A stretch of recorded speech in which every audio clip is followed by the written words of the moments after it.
digam amém. Vamos aplaudir o Senhor Jesus então, bem forte, irmãos, que Ele merece. Glória a Deus. Boa noite a todos, sejam bem-vindos à casa de Deus, pode sentar. Com alegria estamos aqui nessa sexta-feira, dia de combate, dia em que nós aprimoramos ainda mais a nossa fé. Amém, meus irmãos? Inclusive, nós estamos falando desse assunto no dia de hoje. Nós precisamos exercitar a nossa fé. Não existe Deus operando na vida de alguém sem que essa pessoa se apresente com fé. Certa vez o Senhor nos ensinou. É necessário que aquele que se aproxima dele creia que ele existe e que ele é o quê? Galardoador, recompensador daqueles que o buscam. Certa vez ele nos ensinou também, em Hebreus capítulo 6, que sem fé é impossível agradar-lhe. Então nós temos que colocar dentro do nosso coração isso. Se nós não chegamos aqui com essa inteira certeza de fé daquilo que nós viemos buscar, com certeza nós não vamos adquirir tantas coisas assim como queríamos, né? Eu queria que você abrisse a sua Bíblia comigo. No livro do profeta Isaías, capítulo 43. Aqui o profeta Isaías, ele vai trazer a palavra de Deus para o povo de Israel naquela época. E quando Deus fala com o povo, nesse capítulo 43, por intermédio de Isaías, Ele não fala com o povo no tom de agradecimento por aquele povo estar firme com Ele. Muito pelo contrário. Ele vai trazer a palavra para esse povo. Depois, se você ler todo o capítulo, você vai ver que Deus estava trazendo para eles uma palavra de resgate. Mas não apenas uma palavra de resgate. Deus estava também trazendo uma palavra de conserto. Porque naquela época, aquele povo estava um pouco distante de Deus. Eles não estavam com inteira certeza de fé de quem eles eram em Deus. Muito pelo contrário, eles haviam se desviado do Senhor. Aí Deus vai trazer uma palavra conosco no versículo 21. Eu queria entrar já no versículo 21. Porque durante todo esse capítulo aqui, Deus fala sobre restauração, sobre ter remido o seu povo. Mas Ele fala de uma insatisfação que Ele tinha com relação ao povo israelita naquela época. E pode ser que essa insatisfação que Deus tinha com eles seja a mesma que Deus tem comigo ou com você no dia de hoje. E por isso nós estamos aqui, para ouvir a palavra e nos aproximar dela, nos aperfeiçoar nela. Glória a Deus. Então vamos lá, Isaías capítulo 43, o versículo é o 21. Olha só o que ele vai dizer. Diz assim a palavra: esse povo que formei para mim, para que me desse o quê? Louvor. Era essa a expectativa que Deus fazia com relação ao seu povo. Só que aí vem o versículo 22. O que ele diz no 22? Contudo, tu não me invocastes a mim, ó Jacó, mas te cansaste de mim, ó Israel. Preste bem atenção nesse detalhe. Deus ele está trazendo para aquela igreja, para aquele povo, né, o povo Israel, uma palavra de conserto. Ele está mostrando para eles que ele não estava satisfeito com a forma pela qual eles estavam vivendo naquela época.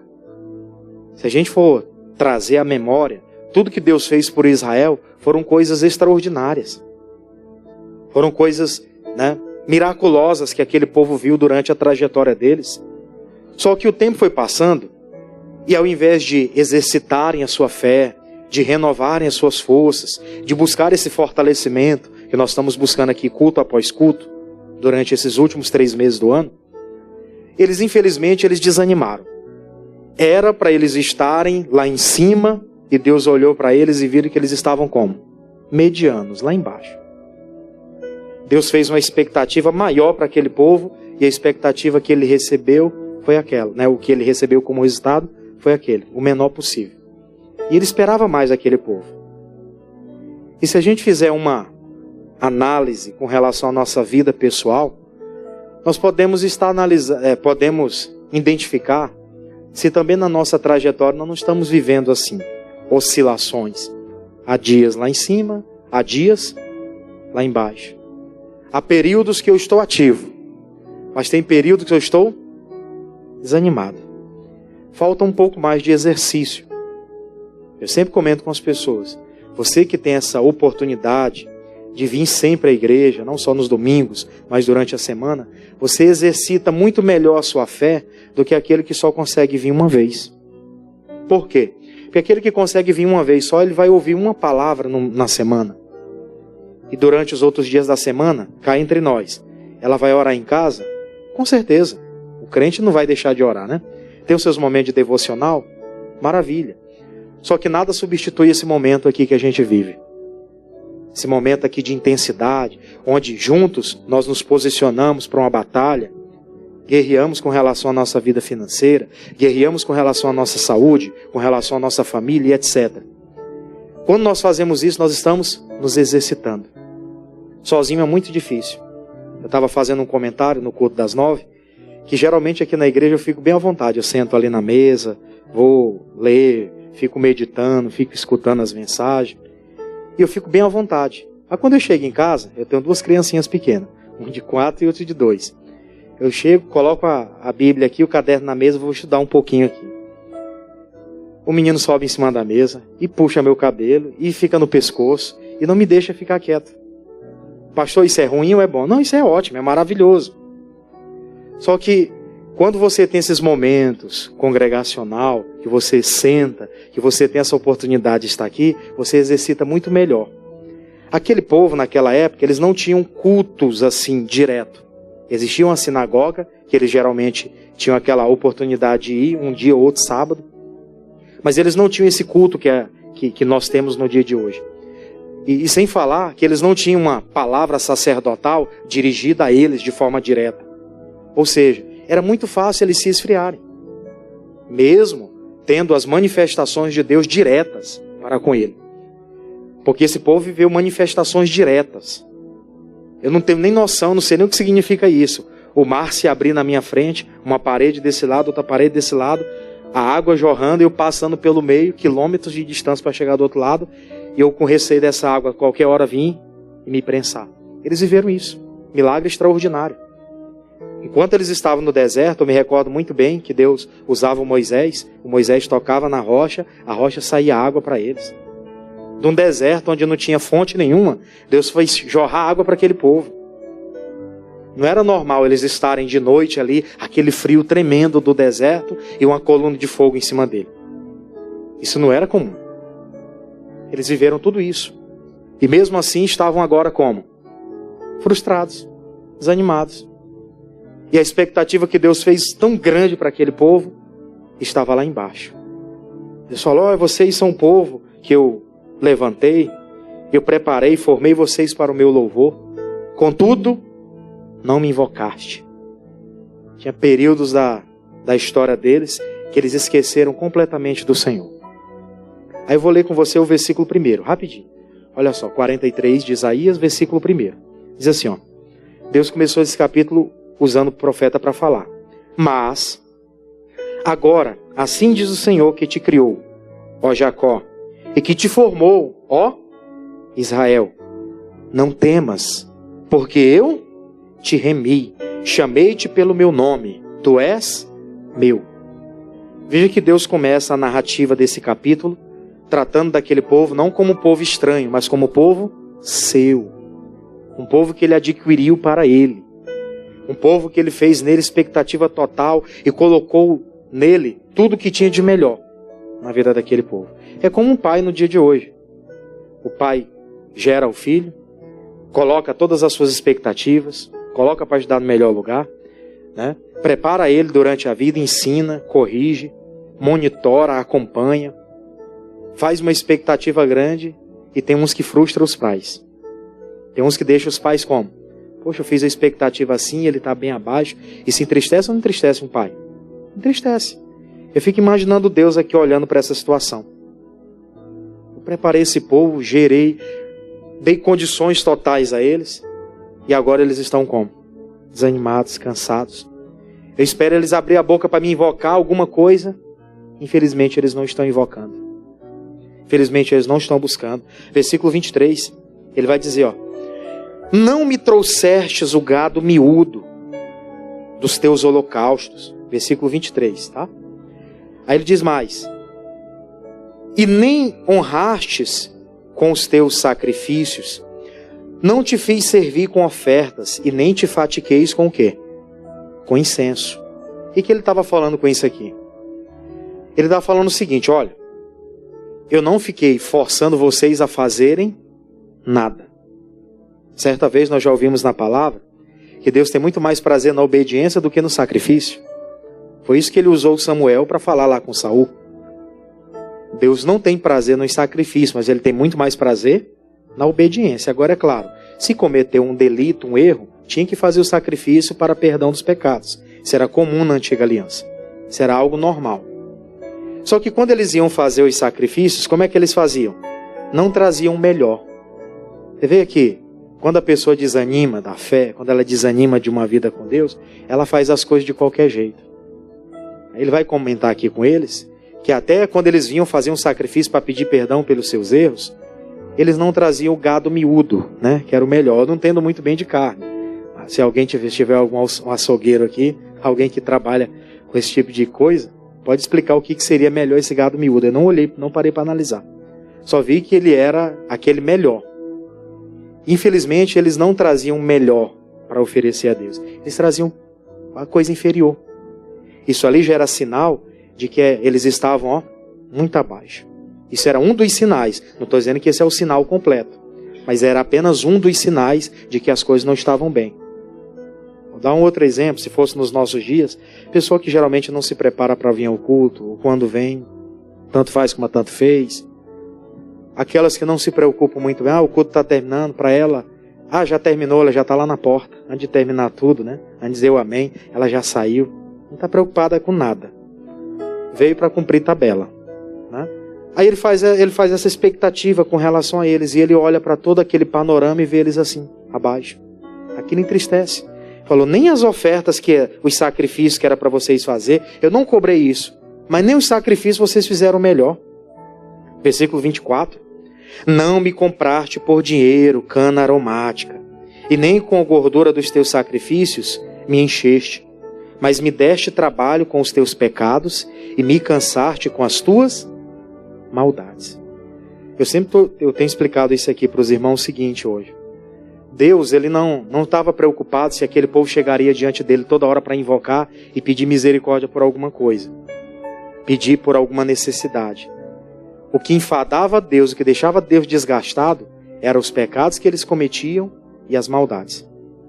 Se eles chegassem lá e pedissem alguma coisa relacionada à vida deles, pedisse misericórdia pela vida de um filho, pedisse solução para curar de uma enfermidade, Deus estaria disponível para abençoar. E Ele espera isso da gente.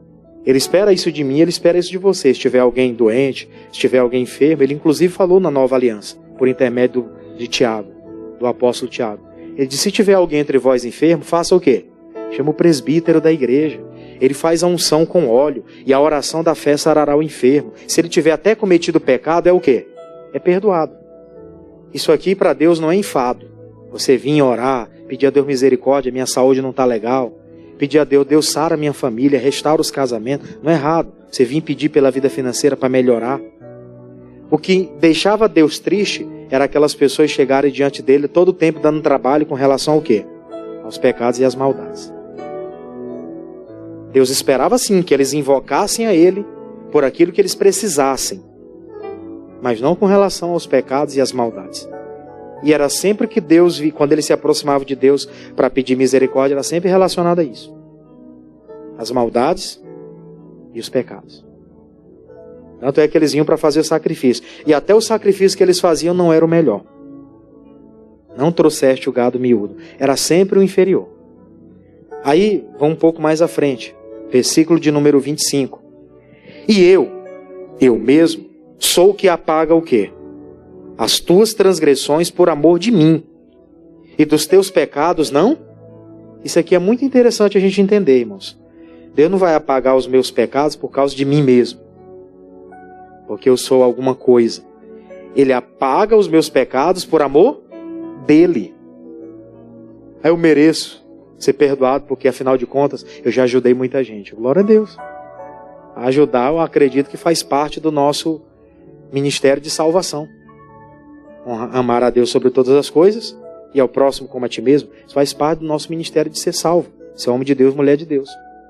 Agora, eles chegavam e eles pediam misericórdia, queriam ser livres daquela condenação, e Deus falou: eu perdoo, eu apago as tuas transgressões, mas não é porque vocês merecem, mas por amor de mim mesmo, que sou o Senhor. Por isso que a gente deve, ter essa consciência muito, muito séria dentro do nosso coração, de que se chegarmos a algum lugar, de que se fomos beneficiados de alguma forma, não foi porque merecemos, mas foi porque Deus tem misericórdia da gente. Foi porque Deus olhou para mim, por amor dele, da sua palavra, ele teve misericórdia de mim. E ele me beneficiou. Foi por meritocracia. Aí vem o versículo de número 26, que nós conhecemos muito bem, né? O que ele diz? Procura lembrar-me. Deus esperava isso deles, né? Entremos em juízo juntamente. Apresenta as tuas razões para que te possas justificar.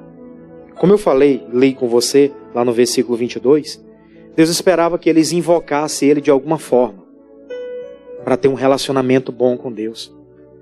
Só que infelizmente Deus nunca provou disso, porque quando Ele se apresentava era com sacrifício, só para pedir perdão dos pecados. Aí agora Deus fala para ele: vocês procuram lembrar-me, se aproxima de mim, procura me apresentar alguma coisa, vamos entrar em juízo juntos, eu e você, e você me apresenta as suas razões para que eu faça o quê? Para que eu possa te justificar. Esse aqui é uma das coisas que a gente tem que ter dentro do nosso coração sempre. Isso aqui é uma via de regra que não vai mudar. Todas as vezes eu preciso me apresentar diante de Deus. Como que eu faço para entrar com Ele juntamente? É quando eu estou em oração. Naquela oração mais próxima, que a oração o pastor Jaime sempre explica. Ela não é um monólogo onde só eu falo. A oração ela é o quê? Um diálogo. Eu falo com Deus, e Deus lá no meu íntimo, naquele momento de oração, Deus vai trabalhando dentro do meu coração.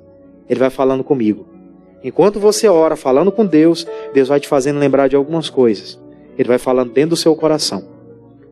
Nesse momento que nós estamos ali unidos com Deus, entramos em juízo com Ele, aí sim, eu apresento a Ele as minhas razões, para que de alguma forma Ele me justifique. Mas tem coisas que não tem justificativa. O pastor pregava aqui no último domingo sobre o José. A mulher de Potifar vem para cima do José e diz: José, deita-te comigo. O que o José faz? Ele começa a perceber aquele negócio pegando fogo. Ele, some. A capa dele ficou lá, é claro. Ela ficou com a capa dele para dizer alguma coisa contra ele. Mas diante de Deus ele estava livre. Ele poderia muito bem, lá onde ele estava, foi preso injustamente, se aproximar de Deus em oração ali e pedir uma justificação, porque ele tinha justificativa. Eu fugi, eu não caí. E se ele tivesse caído? Tinha como ele justificar alguma coisa? Não tinha. Ele ia chegar para Deus e dizer: Deus, era muita tentação para mim. Não. O próprio Senhor nos disse certa vez: não vem tentação sobre vós que não seja humana, a qual nós podemos suportar. Você pode ter a certeza, toda tentação que eu enfrento, toda tentação que você enfrenta, se Deus permite, é porque Ele sabe até onde você pode suportar. Por isso que Ele não permitiu Pedro ser cirandado. Lembra do que o Pedro iria ser cirandado? Ele falou: Pedro, o diabo pediu para te cirandar, mas eu não permiti, para que você não desfalecesse na fé. Ele viu que o Pedro não estava pronto para aquela tentação. Imediatamente ele não permite. Se você está passando por algumas tentações, continue firme exercitando sua fé e resista. Por quê? Porque se permitiu, é porque ele sabe que você é capaz de resistir isso aí. Glória a Deus. Não tinha como José poder se explicar para Deus alguma coisa se ele tivesse caído naquela tentação. Ele ia dizer: não, Senhor, que eu queria saber como é que funcionava. Eu nunca passei por isso. Minha primeira vez, que era a primeira vez dele, né? Ele cairia naquela tentação. O que ele fez? Fugiu. Porque se ele não tivesse fugido, ele ia ter que justificar para Deus. Justificar o quê? Cair na tentação, não tem justificativo. O certo é baixar a cabeça e dizer: errei, estou aqui para tentar acertar alguma coisa. E tem gente que não abriu o coração para isso ainda. Errei. Não, todo mundo erra. Não foi só eu que errei. Sim, mas eu quero falar com Deus sobre mim. Ele espera isso de mim. Glória a Deus. Se o outro errou, ele tem que resolver com Deus. Mas eu também tenho que fazer a minha parte. Né? Aí ele fala, no versículo seguinte, 27. teu primeiro pai pecou. Está falando de Adão, né?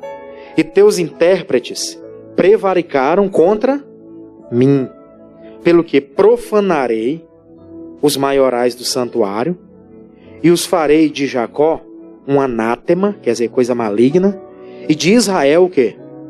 Um opróbrio. Como eles não se aproximaram de Deus para exercitar a sua fé, para executar, né, juízo diante de Deus, infelizmente, Deus falou para eles como sentença essa palavra: vocês viverão em opróbrio. O que acontece hoje não é por um acaso, não. Aquele povo já poderia, muitos deles, terem reconhecido Jesus como Senhor. A maioria não reconhece. A religião não permite, né? Infelizmente, tem muita coisa em jogo. E é muito mais fácil, às vezes, viver dependente de uma religião, de alguma coisa, do que reconhecer o verdadeiro. O Senhor Jesus, o próprio Deus falou conosco: ninguém vai ao Pai, senão por Ele. Não tem como ter acesso a Deus, senão por Jesus, se não reconhecê-lo. Tem muitos judeus que já reconheceram Jesus, mas muitos ainda não conheceram até hoje. Não é porque não tem conhecimento, porque com certeza a palavra é transmitida também. Principalmente para aqueles que têm mais acesso, né? E aqueles que são mais presos à religião, em algum tipo de vínculo, né, direto. Uma outra parte não. Aí eu queria abrir com você rapidinho em Atos dos Apóstolos, capítulo 3. Esse exemplo para nós aqui faz toda a diferença. Olha só, Atos dos Apóstolos, capítulo 3. Exemplo de alguém que exercitou a sua fé.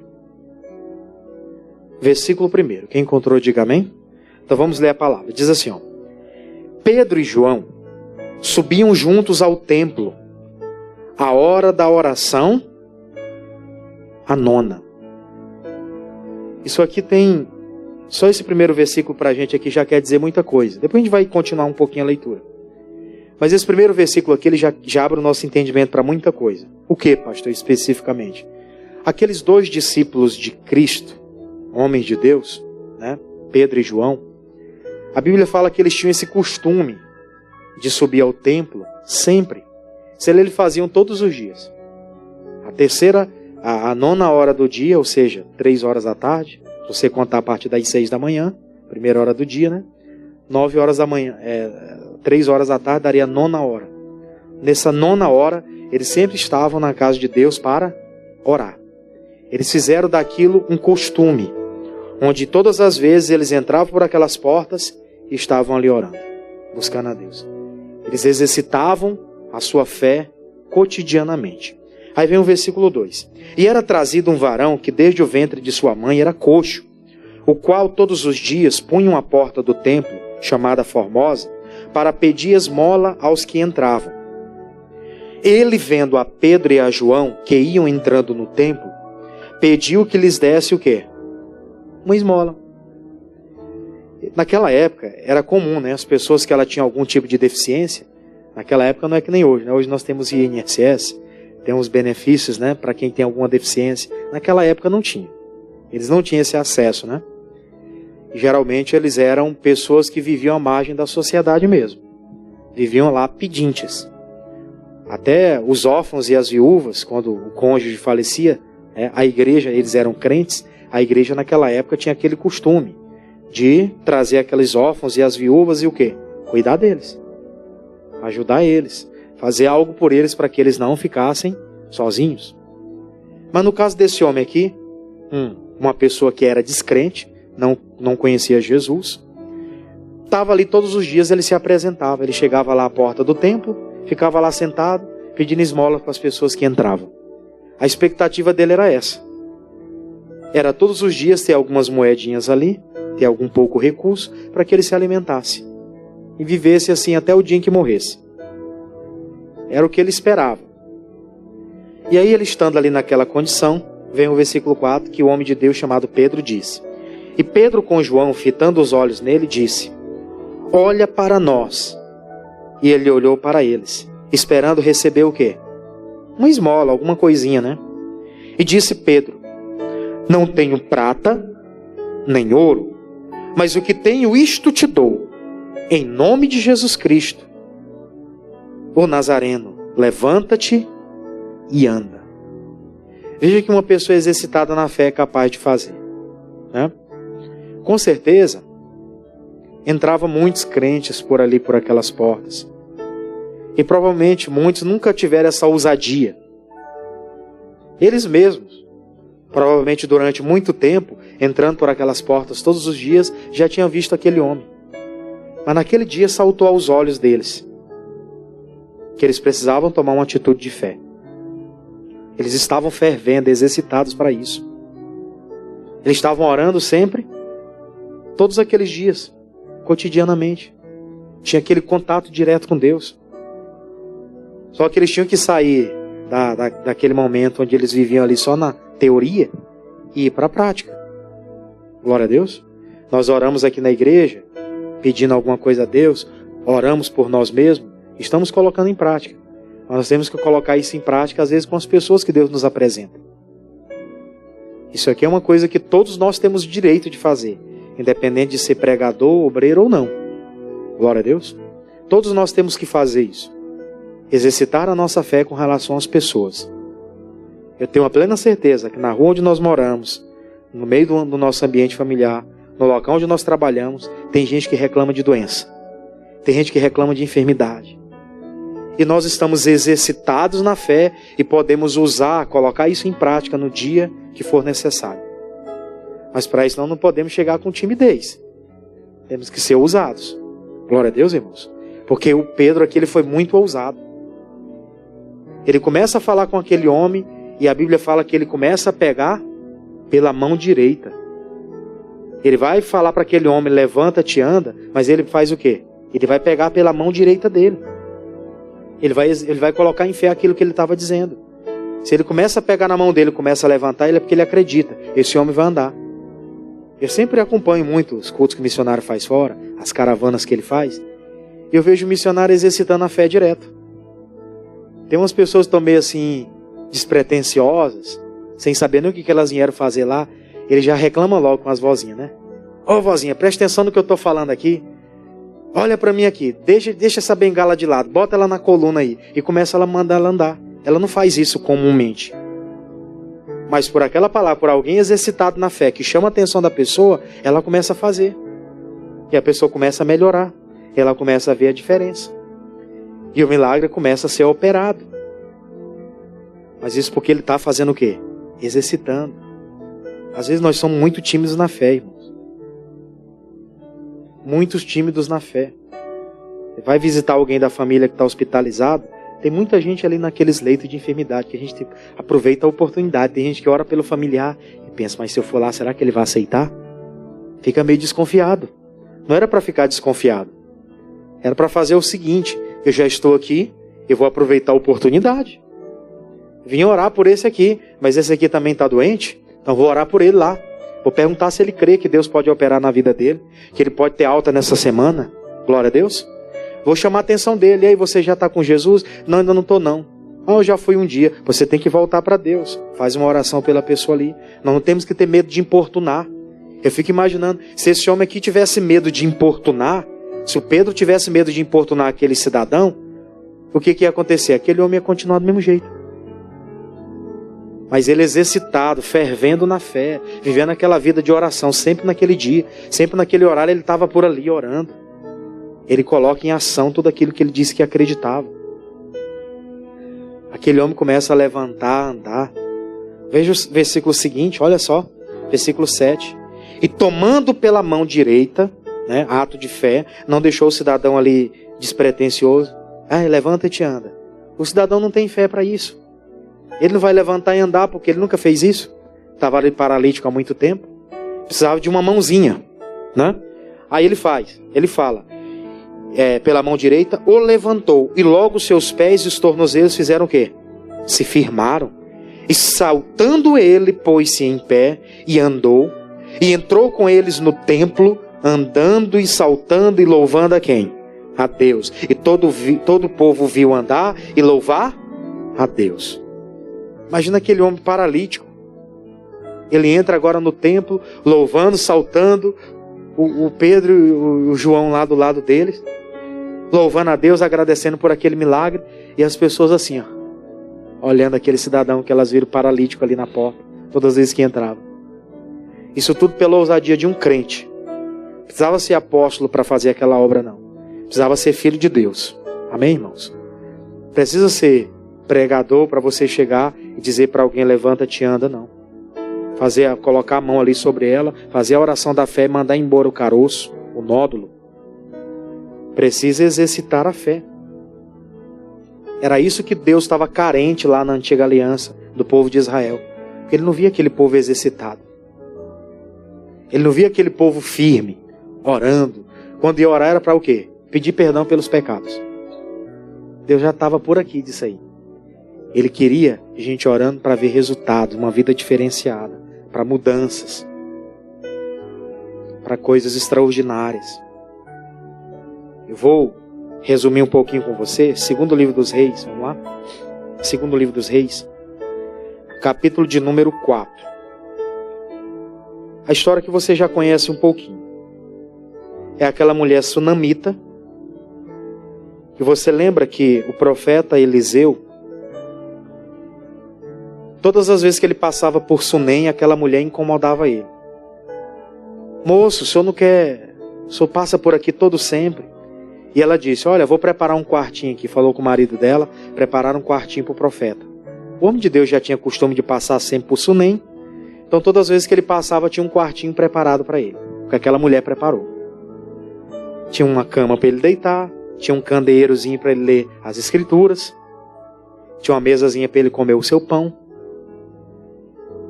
E ali todas as vezes que ele passava, ele tinha aquele contato ali com aquela família, naquela casa. Ele perguntou, o que essa mulher precisa? O que eu posso fazer por ela? Aí o Geazi percebeu, né, que ela não tinha filhos. Você vai ter um filho daqui a 9 meses, tempo da mulher, né? Ela não minta para tua serva, meu Senhor. Sei que em 9 meses ela gerou, segundo a palavra do homem de Deus. 9 meses. O tempo passou, esse menino já estava um rapazinho, trabalhando com o pai dele no campo. Você sabe que o menino ficou doente. Sentiu uma dor de cabeça pesada. Ai, minha cabeça. O pai, né, como todo homem que às vezes não entende muito bem, manda para a mãe em casa. Vai lá, menino, para tua mãe, leva lá. O servo levou para a mãe em casa. Chega lá, a mãe começa a ver o menino. Do nada o menino morreu. Quando ela vê o menino mole nos braços dela, morto, só vem uma coisa na cabeça dela. O profeta Eliseu. Imediatamente o que ela faz?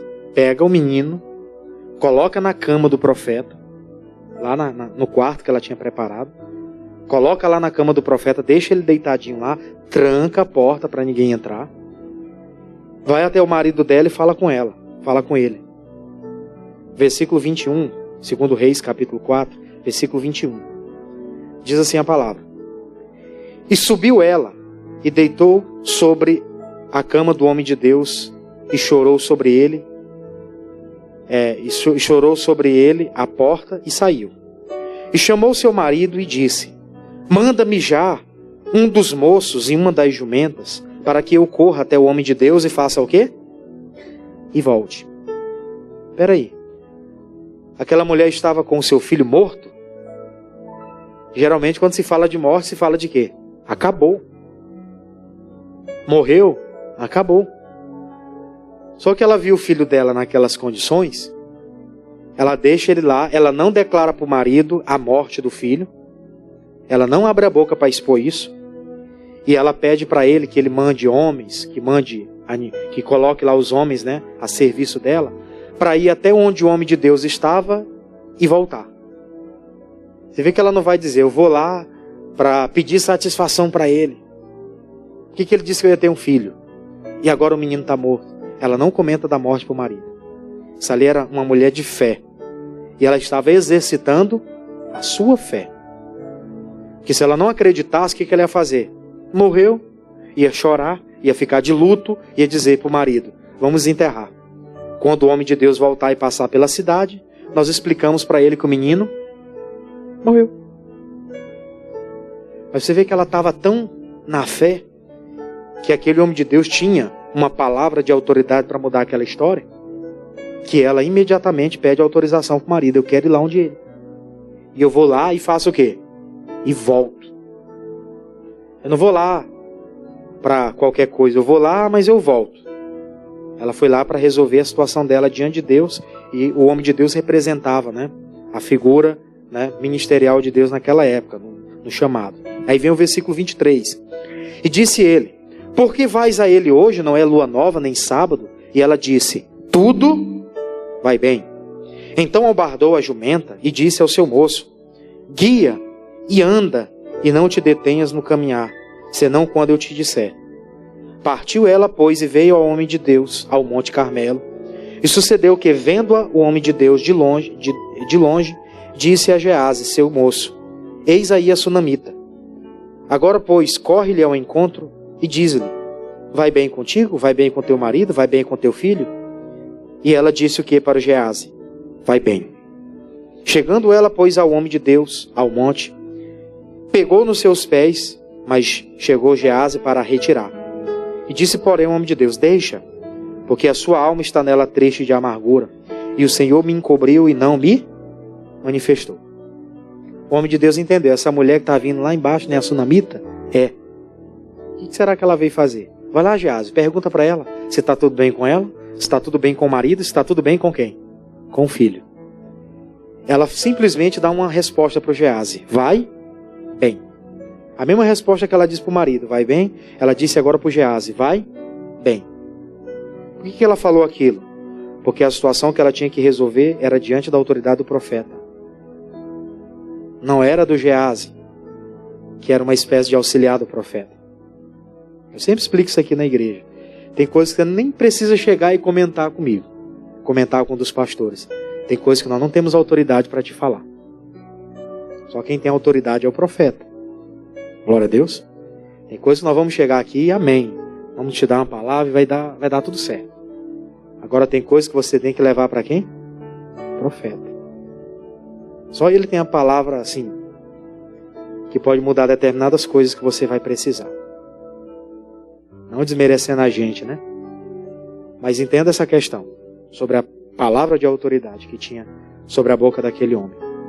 Aí vem o seguinte, vou pular aqui porque a leitura é muito extensa. Versículo de número 30. Versículo 30.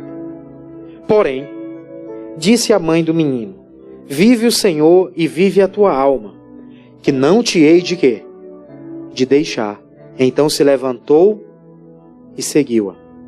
Aquele homem de Deus, ele pediu para o Gease ir. Ela comenta um pouquinho da situação.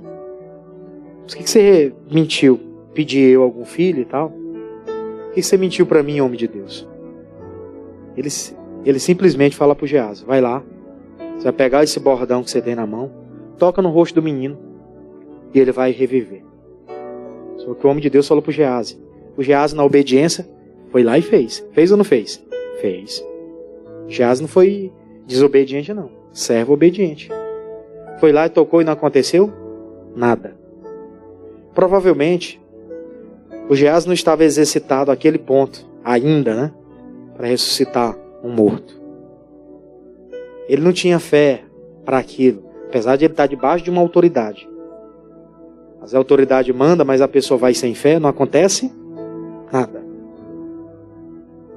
A autoridade mandou, mas a pessoa não está com fé. Não acontece. Ela disse: eu não te deixarei, você tem que ir conosco. E o profeta foi. Versículo de número 32. E chegando Eliseu àquela casa, eis que o menino jazia morto sobre a sua cama. A cama que ele costumava descansar, né? Então entrou ele e fechou a porta sobre eles ambos e orou ao Senhor. E subiu e deitou-se sobre o menino, e pondo-se a boca sobre a boca dele, e os olhos sobre os olhos dele, e as mãos sobre as mãos dele, estendeu-se sobre ele. E a carne do menino fez o quê? Aqueceu. Ele fez uma oração quando ele entrou naquele quarto. Ele deixou todo mundo de fora, só ele entrou. A mulher não sabe como que o filho dela ressuscitou. Aquilo ali era entre Eliseu e Deus. Porque um dia foi ele que falou para aquela mulher, não foi ela que pediu o filho. Foi ele que falou: no tempo determinado de uma mulher você vai ter o seu filho em seu colo. A palavra dele, como homem de Deus. Aquilo se concretizou. Se manifestou na vida dela. Agora o menino está morto, ela pede para ele. Homem de Deus, o menino está morto lá. Coloquei na tua cama como um ato de fé. Ele faz uma oração quando ele entra. Só ele e o menino lá morto. E ele ali orando, pedindo uma direção para Deus. Eu não posso abrir essa porta com esse menino morto. Eu tenho que abrir essa porta com esse menino o quê? Vivo. Eu não vou ser envergonhado nessa situação. E ali ele coloca a fé dele em ação. Sentiu de fazer aquilo. Colocou-se sobre o corpo do menino. Deu uma aquecida, mas o menino ainda não estava vivo. Versículo 35. Depois voltou e passeou naquela casa de uma parte para outra. Ficou andando ali. Não respondeu nada, né? Para ninguém. E diz mais. Ficou de uma parte para outra e tornou a subir. E se estendeu sobre ele. Então, o menino espirrou 7 vezes e o menino abriu os olhos. Então chamou Geazi e disse: chama esta sunamita. E chamou-a e veio a ele e disse ele: toma o teu filho. E veio ela e se prostrou sobre os seus pés, inclinou-se à terra e tomou seu filho e fez o quê? Saiu. Eu fico um pouco intrigado com essa situação, porque o homem de Deus não dá nenhuma palavra para ela, a não ser: eis aqui o teu filho. Chama o Geazi. Vem aqui, Geazi, que está me auxiliando. Pega aqui esse rapazinho, está vivo, está ativo. Chama a mãe dele e entrega lá para ela. Ele pega e sai. Volta lá pro Monte Carmelo. E aquela mulher fica lá com seu filho agora. Ela agradece aquela coisa toda. Mas o homem de Deus não dá nenhuma palavra. Interessante a gente entender uma coisa, pessoal. Tem coisas que é nossa com Deus. Não adianta querer ficar espalhando, pedindo oração para Deus e o mundo. Dizer como é que vai ser, como é que nós vamos fazer. Porque nós vamos fazer tantos dias de jejum, pastor. Já teve gente que chegou e pediu: pastor, eu queria que o senhor orasse por mim, assim, assado. Eu: tá bom, vamos orar, vamos entrar no combate, aquela coisa toda. Mas eu queria que o senhor fizesse comigo 7 dias de oração e de jejum. Eu vou orar aqui e tal, esse horário, eu queria que o senhor fizesse comigo. Ele disse: ô, meu amigo, não é assim que as coisas funcionam. A Bíblia diz que é o maior que abençoa o menor. E se tiver que vir algum tipo de palavra para determinar como que vai ser feito algum propósito, vem do maior para o menor, não vem do menor para o maior. Se você quiser fazer de forma particular, faça. É um propósito seu com Deus. Amém? O propósito que ela entendeu foi esse: eu vou até onde o homem de Deus. O marido, ela não explicou nada para ele. O Geazi também não, vai tudo bem. O Geazi foi lá, mas não resolveu nada. O negócio era o homem de Deus. O negócio era lá o Eliseu. Era ele quem seria usado por Deus para aquela obra. Tanto é que ela coloca em cima da cama onde o homem de Deus sempre ficava, costumava ficar. A gente tem que colocar uma coisa no coração: exercitando a nossa fé, nós vamos ver milagres extraordinários como esse aqui. Amém, meus irmãos? Eu acredito plenamente. Tem familiar, tem gente nossa que está lá doente. Nós chegamos com autoridade. Temos aqui, às vezes, o propósito que o anjo da igreja faz: entrega um azeite. Você recebe aquela unção, leva. Se você estiver agindo na fé, aquela obra pode acontecer naquele momento. Glória a Deus. Pode acontecer de uma forma extraordinária. A coisa pode fluir da melhor maneira possível. Só depende da nossa fé. Mas para isso eu preciso estar o quê? Exercitado. Todos os dias, 3 horas da tarde, eles estavam orando no templo. Orar em casa seria bom, provavelmente. Mas no templo é incomparável. Amém, pessoal? É incomparável. Se nós tivermos o nosso quarto de guerra, lembra daquele filme? Se nós tivermos o nosso quarto de guerra, beleza. Mas tem gente que não tem quarto de guerra. Né? Ele não tem muito espaço, às vezes, na casa. Não tem como ele se separar ali horas e ficar sozinho com Deus. Sempre vai ter gente transitando. Aquilo tira a tua atenção. Esse homem de Deus aqui tinha espaço para fazer. E agora aquela obra foi realizada. Amém, pessoal? Vamos colocar isso em prática. Deus espera isso da gente. Ele esperava isso do povo de Israel. Eu remi vocês, povo de Israel, para que vocês sejam uma bênção. Vocês são meu. Contudo, eles não estavam mais fazendo. Volta lá rapidinho, para a gente terminar. Isaías 43, 21, 22. Eu remi esse povo, preparei esse povo, Contudo, não me invocaste a mim, ó Jacó, mas te cansaste de mim, ó Israel. E como a gente leu lá no final, no versículo, se eu não me engano, é o 27, 28, ele fala sobre a maldição que aquele povo ia viver. Eles iam viver em opróbrio. Por quê? Está lá no 28. Farei de Jacó um anátema e de Israel um opróbrio. Mas por quê, pastor? Porque não exercitaram a fé. Não exercitaram mais a sua fé. E eu quero orar com você em cima dessa palavra. Amém? Vamos exercitar mais. Eu já estou orando, pois continue firme. Quanto mais você busca, quanto mais você está perto, mais a expectativa Deus faz com relação a você. Amém? Vamos orar então, fica de pé.